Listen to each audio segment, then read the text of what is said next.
What's up, everybody? Welcome to podcast. Wait, what are we talking about? Episode 26. I hope you're doing well. We got Rainbow Kaleidoscope returning once again, along with Big John Grind USA 232.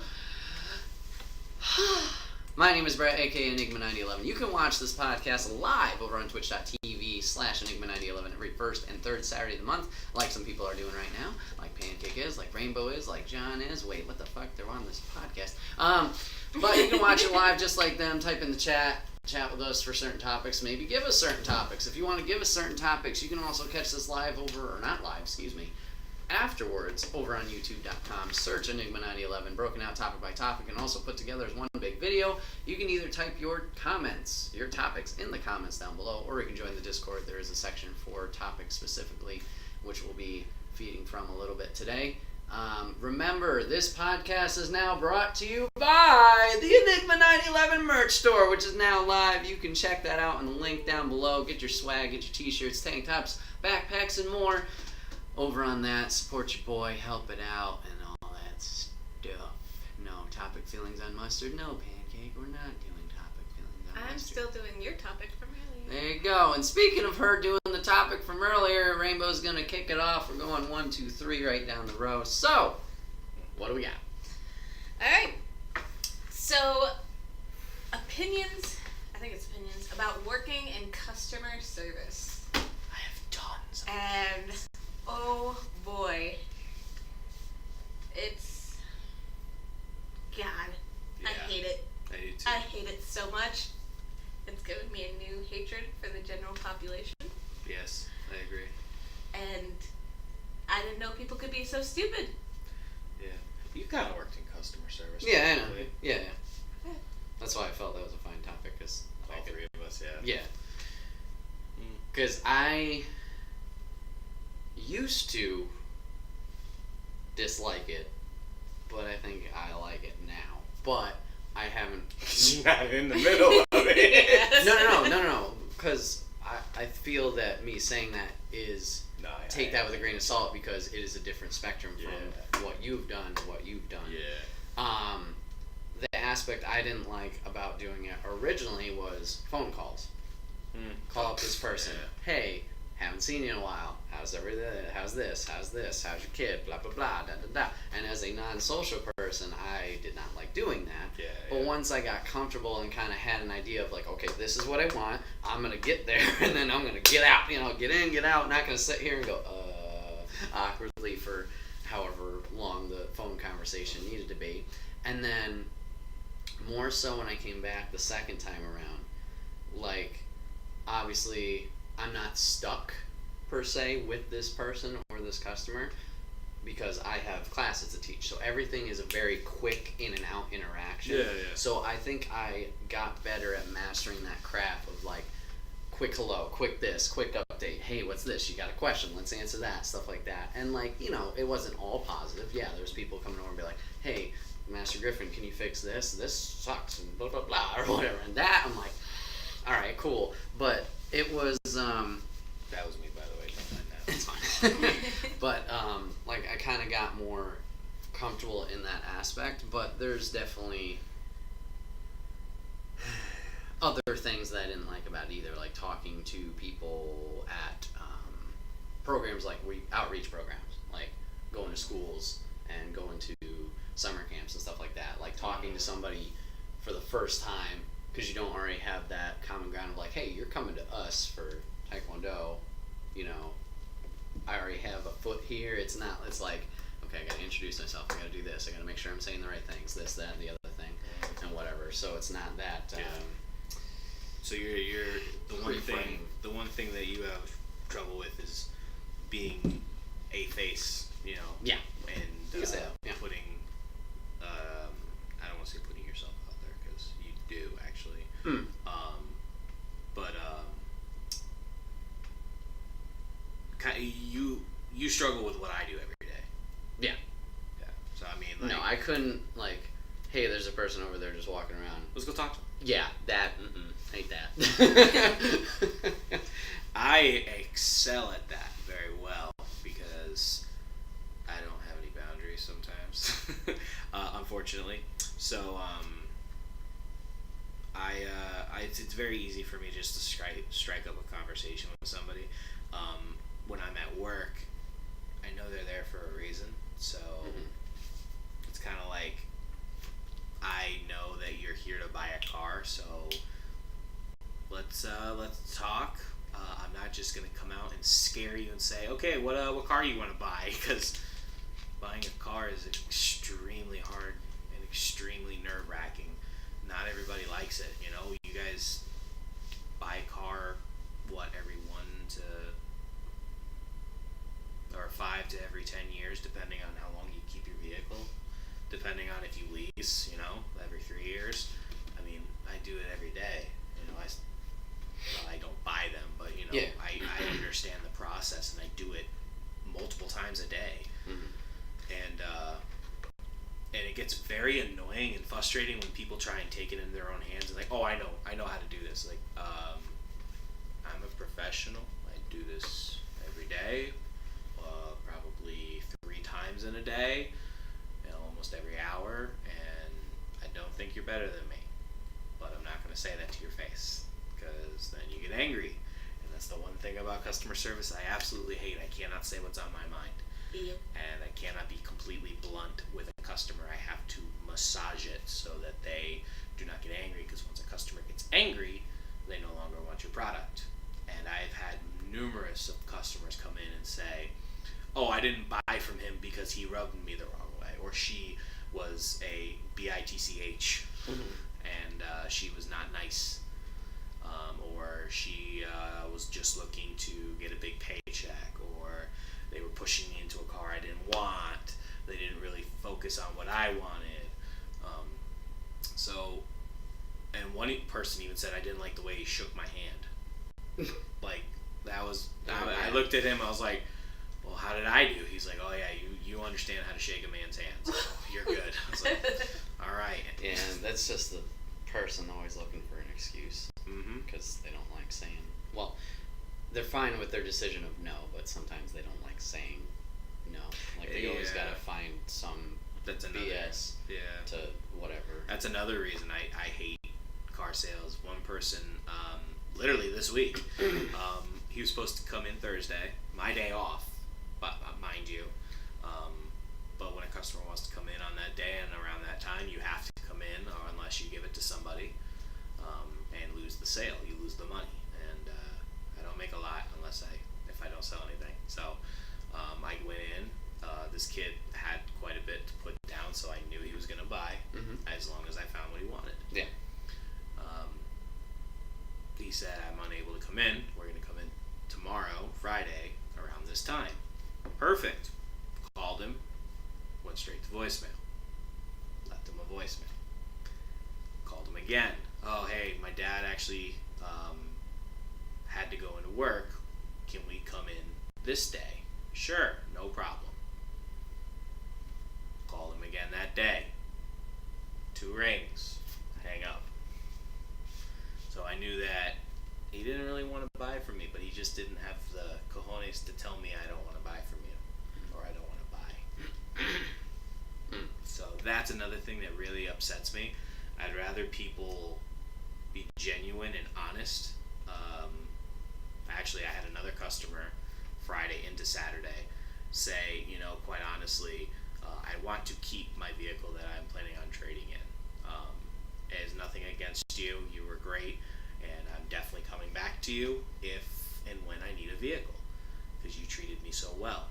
You actually took what I wanted, and you found it in my price range so that I would be comfortable. My wife would be able to not worry about my safety when I'm driving, and that meant a lot to me. And you even interacted with my kid while he was there, and that was really cool. So I was A-okay in their book, but he decided to keep his vehicle, and he told me about it. Was I upset? Abso-freaking-lutely, because, like I said, I don't make money unless I sell a car. But I knew that I had a future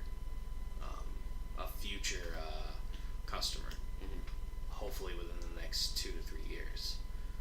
The thing about car sales that's different from most customer service jobs is it's a long game. It's not a get rich quick scheme. A lot of guys will, if you ever talk to people, like, oh yeah, car people are sleazeballs because you buy a car and they'll make $1,000 commission bonus off of it. It's true, we can, but it's not because it's not without us giving you the time and putting in the work to find you a vehicle. We're not trying to steal your money. At least I know I'm not. I mean, I don't know what the vehicles are. My boss tells me this is what it is. Bring it to them. That's actually how car sales works. Nobody knows how much money is actually on the vehicle. So like when people come in, it's like, oh, how much can you give me that for bottom line? When I say I don't know, I mean I really don't know. I'm not lying. But most people think you are because car salesmen are sleazy and they're liars. So that stigma is really hard to get past and to show. I'm actually here to help you find what you're looking for. I'm here to actually help you get into a vehicle. And the more you like the car salesman, it's kind of like a tip in a way. Honestly, I make like $350 a week if I don't sell a car. So that just goes to show how hard it is to be in car sales. There are guys who make less, and the draw is something every car person hates, and it's hard to dig your way out once you're deep in it. You can be $1,000 to $2,000 in the draw, and you can sell a car and get that, but it all goes back to the dealership because the dealership funded you money. So in that customer service, if you're deep in the draw, you're sweating and you're getting to a point where it's like, I'm getting nervous and I'm getting like, I need money. So then when a customer comes in and they start agitating you, it starts to show.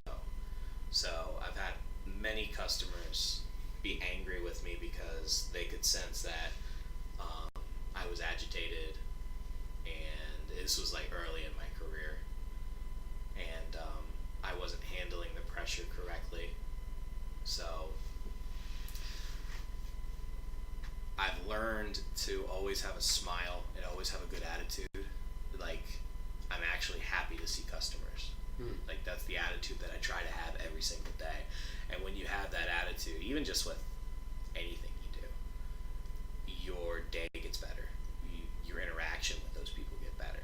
Like, I actually was told that, and literally 5 seconds later, the people who said that they wanted to keep their vehicle walked in. And because I had that attitude that I'm absolutely ecstatic that you are here, and I'm going to do everything I can to help you find your dream vehicle, they liked me, and they wanted to buy from me.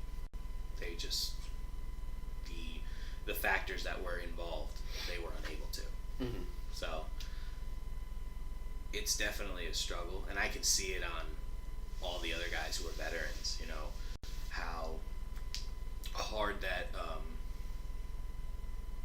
hard it is, especially like when people come in, it's like, well, I want this truck. It's a brand new truck, mind you.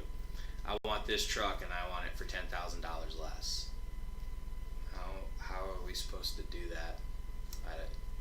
Money just doesn't fall out of places. I mean, we have certain programs that let you get a lot off, but not like 10,000. And like, oh no, we just want you to take 10,000 off plus those programs.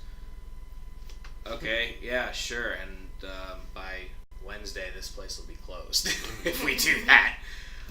So those are some of the annoyances that we get, and we have to coach customers into understanding that it's not like the 80s where, or the 70s where the stigma came from, where they put so much profit into a car or a truck, and guys are getting like $3,200 paychecks in a rip. It's not like that anymore, unfortunately. It's still a good living if you are good at it, and you know people come in. Unfortunately, it's a little slow where I work. We're off the beaten trail, but our customer service is literally off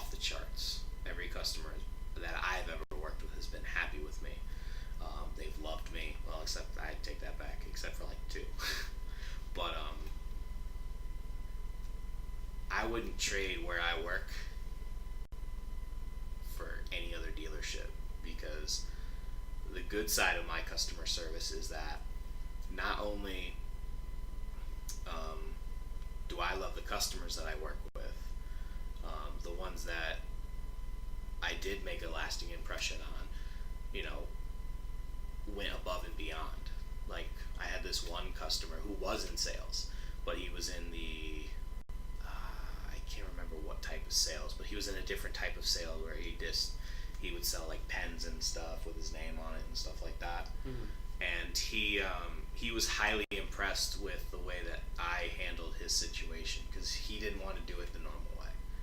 And my bosses were upset and like, no, we're not going to do it his way. And I'm like, listen, he's done this with 4 different dealerships. Let's just give him what he wants. He came in and he bought that day. And he said, I'm highly impressed with your sales skills. You're an amazing salesman. And he handed me his card, and, you know, he's like, if you ever are down and out and this isn't working out for you, and, you know, just give me a call. So because I did that, and I did it the way he wanted to, I mean, not all the times does it work that way. There's no equation for customer service ever. Everybody's different. One person might take offense for you holding the door open for them or calling them ma'am or sir. I know my manager, my actual general manager, doesn't like it when I call him sir, but I was raised to do that, and I thought every person liked that. Every person thought it was respectful. I don't like getting called sir. Well, I know you wouldn't like being called sir. It's happened a couple times, and I'm like, Oh what? my gosh, no. Yeah. When I worked at the gas station. They're like, alright, have a good day, sir. And I'm like, excuse me? And they're like, oh, I'm sorry. I'm like, That's another thing, just stupid little things that happen with customers. They'll say something stupid. It's like, excuse me? What did you just say? I've had so many of those where it's just like, I really feel like I want to smack you, but that's assault. And I'm pretty sure the lawyers at the dealership wouldn't back me up if I did that. So sometimes you got to bite your tongue. I actually remember a woman who came in, and she wanted to buy out her lease, and she thought we were trying to resell her a different vehicle, but we were really just trying to go through the process and helping her get her new vehicle, her vehicle that she had leased, to buy it. And she started coming in an outrage, and my general manager was like, I didn't know you were here. I just went to lunch. She's like, well, you should have known. He's like, well, if you made an appointment, I would have been here for you. I'm sorry. And, like, you know, she just was being a little irate. And she finally eventually left, and the owner came out and was like, what was that about? Explained it, you know, and about our day. You know, that's just kind of how I feel customer service is you just move on. Otherwise, you're going to stay angry for a long time. yeah, I don't deal with my customers all that often. Like, I deal with them all the time because I make good food. Yeah. Half the time I don't see half these people again, and if I do, Yeah. I don't remember them. Yeah. Like, there's this one lady that comes in all the time. I cannot remember her face for the life of me. But to her, I am that bitch lady. Oh, great. And I don't know it's her until she actually starts talking to her friend. Oh, that bitch lady is here. And I'm like, it's fucking you? I'm about to throw away your sub. And it's just like, I mean, it's like, point her out the next time she's here. And it's like, I literally don't know what she looks like until she starts talking and calls me that bitch lady. I'm like, can I be that person that she wants me to be? Because I can do it. You can't. That's what my boss said. And I'm like, but Minnie, But she's testing me. yeah. But no, just because I layered her meats wrong. Yep. And that's what gave me that name. I'm like, Great. love this. Love this job, love the people. Oh man, I remember working at Price Chopper one time, and that's somewhat customer service as well. I had a guy every time, and he was a regular too. Like, he would shop at least twice a week, and every time he came, I knew who he was. Like, you could just see him. He would do one of those little carts that you drive, and then he would put like newspaper in the basket, and he would put his food in there. I'm like, why is he doing that? And he would then say, I need you to wash the everything. And I was like, I actually just did it like 2 minutes ago. He's like, no, I want you to do it right now. Every every single time. And even if he was standing in line and watched me do it before he put his stuff on there, I want you to do it again. I was like, all right, I don't want to do this anymore. So I went to the manager that like the fourth time he did it to me. I was like, all right, listen, if I have to be here, I'm gonna go do something else. I'm not doing cash register. He's like, why not? I was like, I'm not dealing with that guy again. I want to go work, in the back where I can cook food and I don't have to talk to customers. Because that's why I worked at Zoomies. Zoomies was the customer service job I had. I dealt with customers all day. And that's actually what gave me the confidence to be the way I am.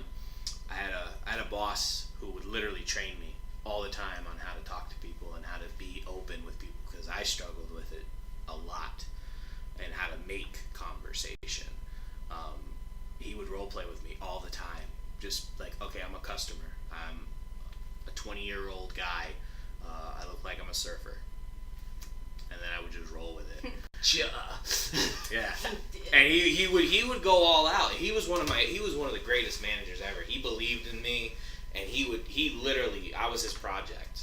And I don't think I would be where I am today in sales if it wasn't for him. And I remember one day, I actually had a crush on the first assistant manager, and he says, I want you to role play with him tonight when I leave. And she's like, okay, yeah, sure, no problem. She's like, what do you want me to do? She's like, I want you to go over bathing suits with him. And she's like, why me? He's like, because he has a crush on you, and he has a problem talking to women. And she's like, oh, okay. And literally because of that, I got over my fear of talking to pretty women. If it wasn't for that day, I would have never been able to do that. And in a very awkward situation, be able to help them figure out what they needed. Mm-hmm. So because of that, it was so much easier. Anything else on the food front they wanted to add?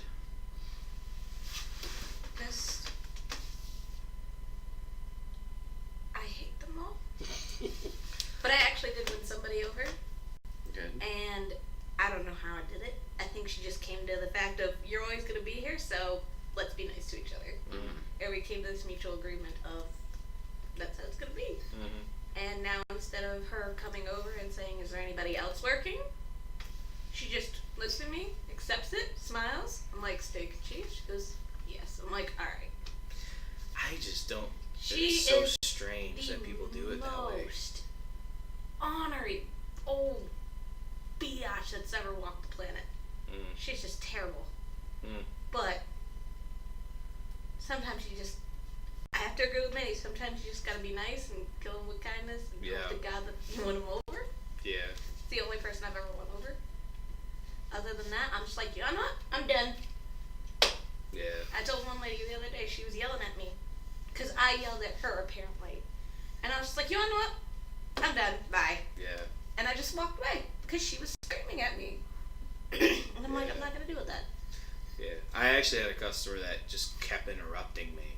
And I was trying to tell her, like, she asked me a question, and I was trying to answer her question. But she kept interrupting me to the point where I was like, ma'am, I'm not going to let you keep interrupting me.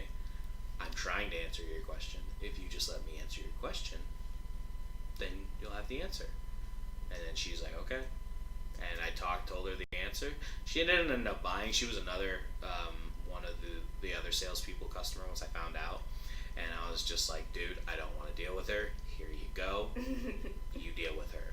And she came back in 2 days later, and she sat down with him, and I said, did she say anything about me? He's like, oh yeah. I was like, what did she say? He's like, you rubbed her the wrong way, or you brushed her the wrong way. I was like, she kept talking and wouldn't shut up. How was I supposed to answer her question? She kept saying, oh, but I want to know this. I was like, I'm trying to tell you what this is. But I can't if you keep interrupting what I'm trying to tell you. So he's like, yeah, she is pretty crazy, unfortunately. I was like, well, I'm glad you're dealing with her and I'm not. That has happened a couple times in the dealership with a couple of guys. One person is like, listen, I just cannot deal with this guy or this woman. I need help, and I know that you have a better demeanor than I do at keeping your cool, so can you do this? Yeah, sure, no problem. Yeah, we get those types of people sometimes, but far from none. It's just people that are just misinformed. Once you inform them, they come down to a realistic world, which is ideal, but not everybody does. I had one guy who thought a stretch limo was worth $15,000, and I just sat there and I was just like in my head. I couldn't say this to him. I sat there in my head. I wanted to say this to him. I was like, how am I going to sell that? That's a very niche, specific item that I don't think anybody would pay that much for.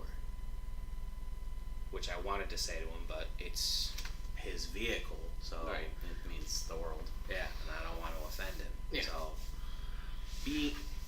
massaging things that's the hardest thing about customer service, because you don't want to upset somebody, because in today's society, you step on somebody's foot on accident, you get sued, and that's just a joke. I don't think that actually happens, but